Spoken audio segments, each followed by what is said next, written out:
Hey guys, this is Rainwolf from Convention Video.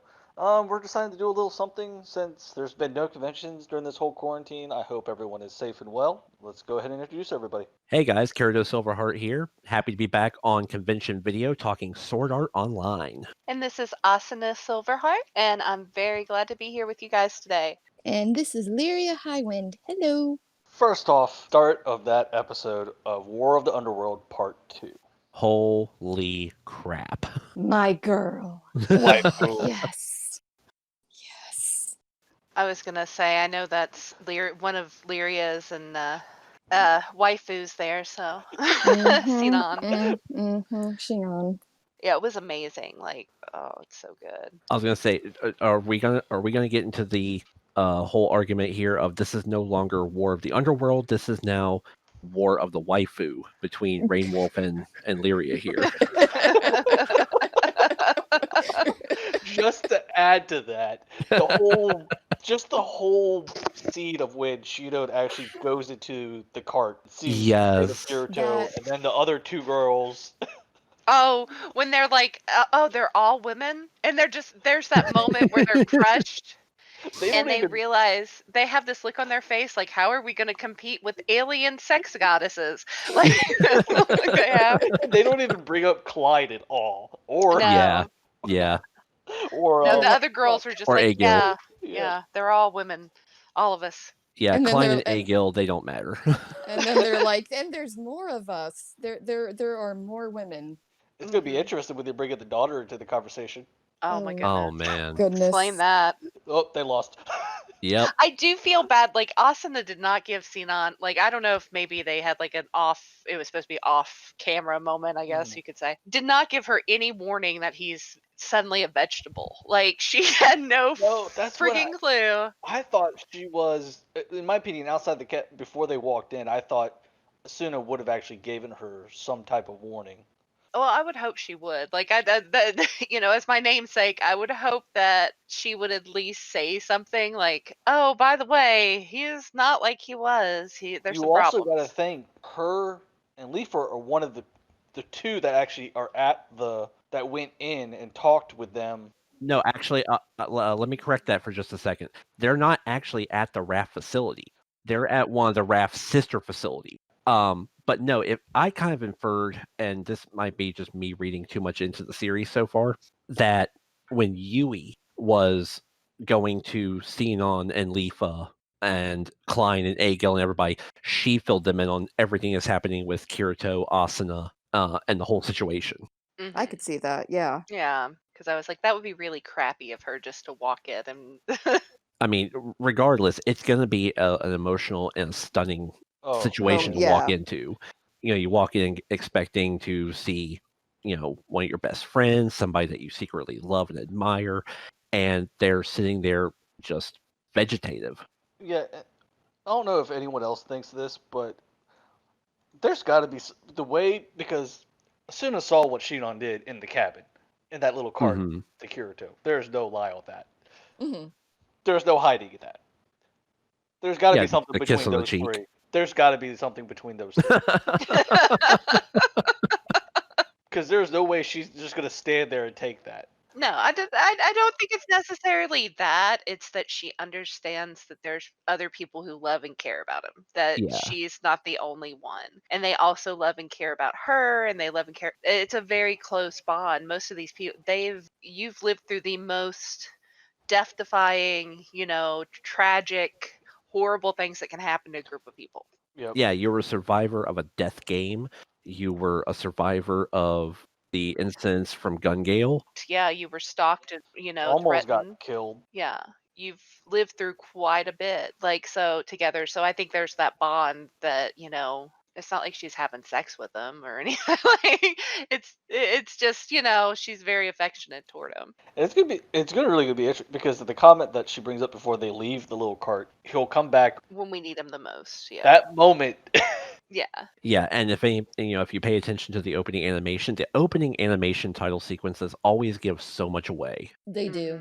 Especially with Sword Art Online. It always has, I feel it always will. I know that they're saying that this is going to be the final arc, But from my prior knowledge, I may be wrong.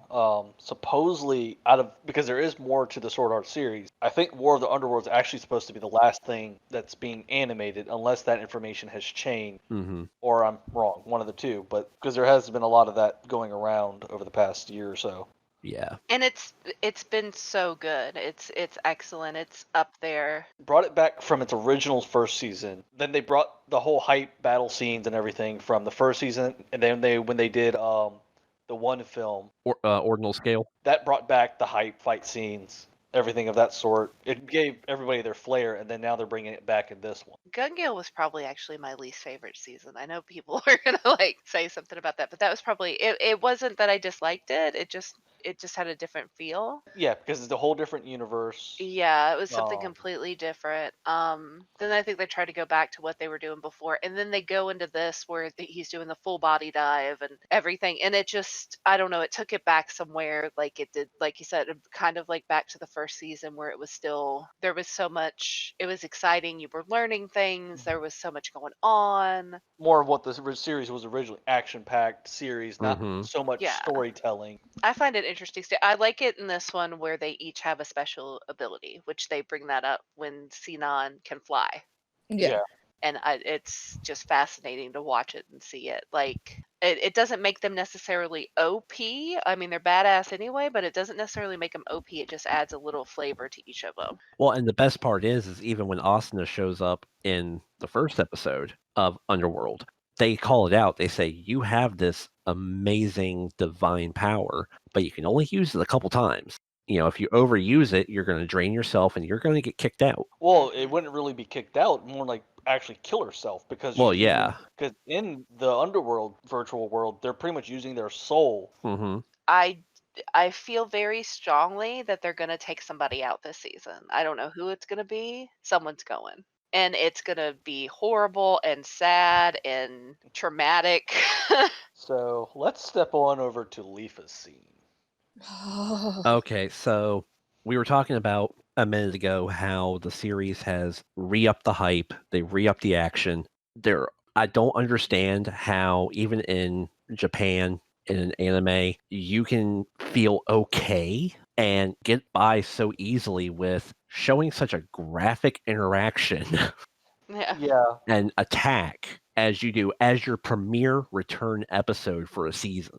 That was kind of a shocking thing for me, because I could see that something happening a little later, like how they had with the girls in their scene. Yeah, I mean, and you know, even back in Alfheim, with with the attack on Asuna, from Psycho McDouche Flute. But it's just for a return episode to bring back a character like DIL and have her just immediately start ripping off armor and tentacle hentai.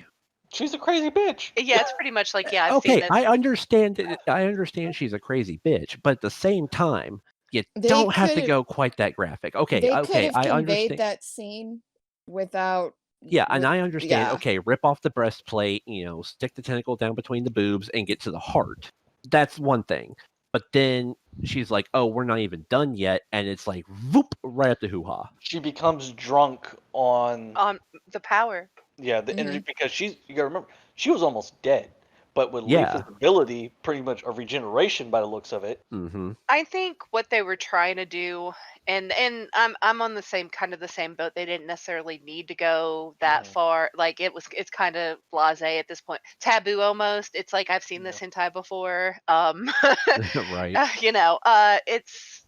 I think what they were trying to do, though, especially with like the orcs and stuff, it was like they were trying to show that, the emperor has like deceived, the people of the Dark Territory under this guise of, human oppression, and the humans are the bad people, and, this and that, and that they've deceived, and you see it, they've lied to him.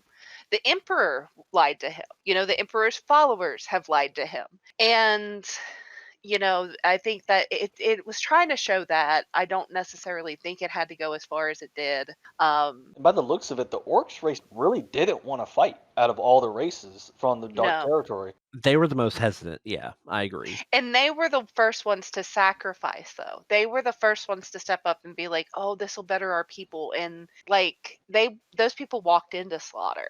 Like it was like it's like his girlfriend when the guy's girlfriend died, and that's why the whole reason he's there. He's mourning her. Yeah. And then of course large-breasted Leafa falls from the sky awkwardly. And I remember with Leafa's personality, she could have took care of things right then and there, no problem whatsoever. No. Yeah, she and I will say I do like the contrast that they're putting here. Because she was not part of, because like with Asuna, Kirito, Klein, and all of them, and Shinon, with them actually having those near-death experiences and so well that they don't think of that. Well, they think about it, but they don't put it, oh, this person's trying to kill me. I'm just going to kill you before you decide to do something to me. Mm-hmm. But with Leafa, with her not having those experiences, definitely dealing with Laughing Coffin for one thing. Oh God, yeah. She's never had that mindset, that thought process of. She's a bit naive. Yeah. About it. Because even in the scene when he's like, "Well, I'm gonna, I'm taking you prisoner. You're coming back to the Emperor," and she's like, "Oh, you're going to see the Emperor? I was meaning to speak to him. Go ahead and take me." Yeah. No, you don't want to see that guy. This is a bad mofo. We don't want to be there. But she was all ready to go, gung ho. Bless her. Like Leafa, special, I guess. Is though she's just sweet, sweet Leafa. Like, but she. I think also too the scene, like Leafa didn't fight back when horrible things were happening to her. But the second she started to degrade the orc and say things to him and do stuff to him and belittle him, Leafa was pissed. Mm-hmm. And that I think that shows the where she's willing to go for other people, how far Leafa is willing to sacrifice and go for another person. Now since we've pretty much covered Leafa to the point where we can right now, and just her personality. Now we have the Captain of the Night. Broccoli. Yeah. Broccoli Synthesis 1. I don't think he's going to make it. No, I don't think so either. That's just my thought on it right now. My thought process on it is pretty much that Shinon will show up, but she's going to show up at the very last second. Yeah. It's going to be a little too late. And he's OP as fuck. Vecta? Oh God, yes. Yeah. Emperor Vecta is the single most OP thing in the Alicization timeline and story arc, other than Kirito. Well, he has like that ability to almost. He's able to take their swords abilities. Yeah, he takes their abilities and turns them on themselves. And then he's able to just like do that almost disassociative type thing. Like you're suddenly entranced, you don't know where you're at, you're afraid, and he cuts you. Like he took his arm off. And yeah, it's but it's like Broccoli said, he's willing to die for Alice. That's like his child, He knows he wasn't necessarily the best father figure. He knows he wasn't always there when she needed him, but he's here now, and he's willing to go down for it. Because they were all underneath the administrator's influence at the time. Yeah, and I think he's pretty much, it was that premonition of death who they were talking about. That's. Oh well, you got to think he's been around for ages. Oh yeah, he doesn't know how long. No. He doesn't have memory, so long that he has no memory of his family at all. He doesn't even have a vague, like some of them at least have flashes. Some of them kind of remember feelings or emotions. He doesn't even have that. That stuff's gone. Like it's not there. He has no attachment to the life he has. He's been reset so many times. She's wiped his mind clean, is what it is. All he has is now. His life as a knight. That's all he has. And this very last scene. Clyde, my boy. Okay, so in first watching that, when the horde of VR MMO players are coming straight at Asuna, her entire defensive front line is wiped. They're coming at her, and all of a sudden that blaring that siren goes off, and you're thinking, "Oh shit, we're fucked." And it's one beam of light that comes down, and it is just whirlwind attack. Like, who out of these fucktards? I was like, I looked at Asuna, and I'm looking back at the screen, and I'm like, I know that whirlwind. I know that whirlwind. And then you see the silhouette with the katana and the ribbon, the cloth hanging off. Yeah. And I'm like, that's my boy. Yeah. Fine, you got your moment. You'll just keep it for now. But once Kirito comes back, Yeah, it's like it has taken you how many story arcs to finally prove that you were just a BA. you're not this wuss just in the side corner. I mean, I think like Klein has only had a few real redeeming The only events moments happen throughout the series. it's back in the beginning, during Ordinal Scale, and now. He deserved his moment. Well, and then there was also Freya in Oh, yeah. Alfheim during like the Thor Freya Excalibur arc. Oh yeah, that's right. That little side story. Yeah, I'm curious of like how, because they're following the whole, they've been brought in with these predetermined accounts, Sinon was brought in, was it Solus? Is Lady the- Solus, yeah. Lady Solus. So she's the goddess of the sun. Lefa's Terraria and Asuna is Stasia. Yeah, and Lefa is the goddess of the earth. Asuna is goddess of creation. So it's like, what's Klein other than No, Klein isn't. The rest don't have a OP account. They don't. Like, I was gonna say, because unless they make God like Klein. because you got to remember, there was only on land. There was only two other, whatever they're called, for the access to Fructlight that were actually functioning. Mm-hmm. Oh, like the Everyone master else accounts. are doing what pretty much the enemy is pretty much doing. They're coming in, but the thing is, now with us seeing all those other lights, that everyone that they knew from ALO has agreed to come, and they know the risk of their accounts possibly not being able to go back. That shows that risk is there whether they win or lose.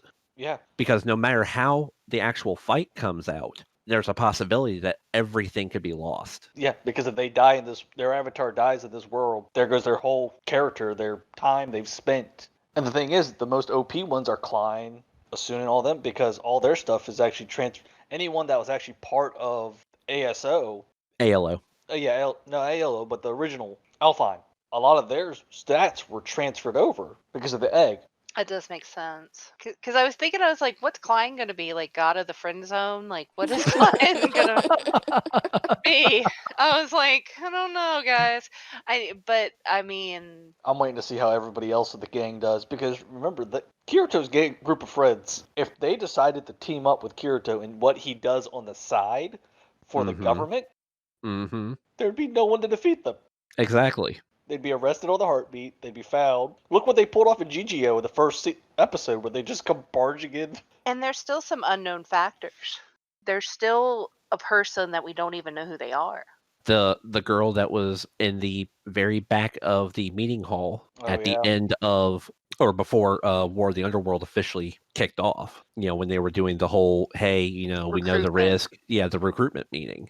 There was a girl, and I swear I don't know how the hell they would pull it off. I thought her silhouette looked like Yuki. There's a lot of information, because if you remember how season 3, before War of the Underworld started, there was that whole discussion, that one doctor. Fuck. The one that actually was... Oh, Kayaba's assistant. The one that got Asuna onto the raft. And then what the thing is, he was digging into things near the end of that. We just don't know what it was. Like it could be uploading consciousness or something like that. Yeah, you're talking about Renko. Yeah. So to wrap up the review of this episode, any final thoughts? I think this is going to be probably one of the most single badass seasons of SAO overall. They've already established the stakes. They've already established the dynamics between Asuna and her team, and Emperor Vecta and his team. The thing that I'm really interested in is the missing memory fragment that they kept talking about. Where exactly is that going to come from? Another thing I'm interested in seeing is, as the series continues, is what happens between Shinon and Visago and Gabriel. Because as it was discussed previous on in the series, Shinon almost died to Gabriel. Mm-hmm. And so how is that going to affect fight that she's flying into to help Bercoli? I'm really curious to see where the series goes now that it's back. Like I said, I think they could have done a little bit better on how they came back into it, especially with the whole Leafa situation. But I'm excited. I'm raring to go. I want to see my boy. I want to see my friends. I want to see him kick some ass. Any others, or is that it from everybody? I think we just need to be prepared for like something horrifically sad happening, and probably it's gonna tear at your heartstrings. I feel like it's already done that for me. It was already very traumatic. So we just have to Yeah. be prepared to be sad. It's going to be beautiful. It's going to be amazing. The fights are going to be awesome, and it's going to be intense. So I think we just need to be ready for probably a lot of me crying uncontrollably. I Eating lots of agree with chocolate. Asuna. They went in very hard, very fast, and it's going to be amazing. But yeah, we're going to be prepared to cry because, yeah.